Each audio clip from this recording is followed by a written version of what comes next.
अस्सलाम वालेकुम। मैं हूं सैयद शाहिद काज़मी और आज के इस वीडियो ब्लॉग का मकसद ये है कि नौजवानों में खेल कूद की सरगर्मियां बिल्कुल ना होने के बराबर हैं और बच्चों को खेल कूद के मैदान से जब हमने दूर कर दिया है, उसको गैर निसाबी सरगर्मियां हमने कम व बेश मुकम्मल तौर पर ख़त्म कर दी हैं। तो आप ये देखिए कि मोबाइल टेक्नोलॉजी बहुत ज़्यादा आम हो गई है। बहुत छोटी उम्र से बच्चे मोबाइल इस्तेमाल करना शुरू हो गए हैं, जिसकी वजह से उनकी नशोनुमा पर भी फ़र्क पड़ता है और माशरे में उनके रहन सहन पे भी फ़र्क पड़ता है।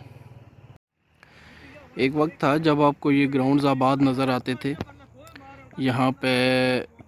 इलाके के, मोहल्ले के, गांव के, शहर के तमाम नौजवान शाम के औकात में इकट्ठे होते थे और मुख्तलिफ़ गेम्स से वक्त गुजारते थे।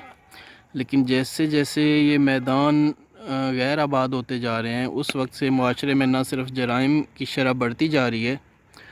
बल्कि ख़ानदानी निज़ाम में नौजवानों का किरदार भी ना होने के बराबर रह गया है। आज आपको महदूद चंद कुछ नौजवान खेलों के मैदान में नज़र आते हैं जो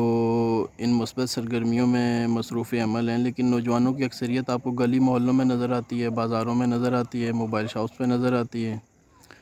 और मुख्तलिफ़ एरियाज़ में मनफी सरगर्मियों में मुलव्वस नज़र आते हैं।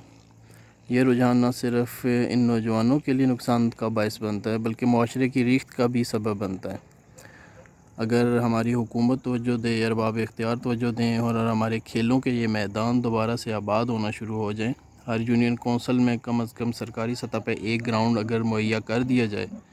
तो कुछ बेईद नहीं कि माशरे में जारी इन मनफी सरगर्मियों में खातिर ख्वाह कमी आ सकती है, जराइम की शरह कम हो सकती है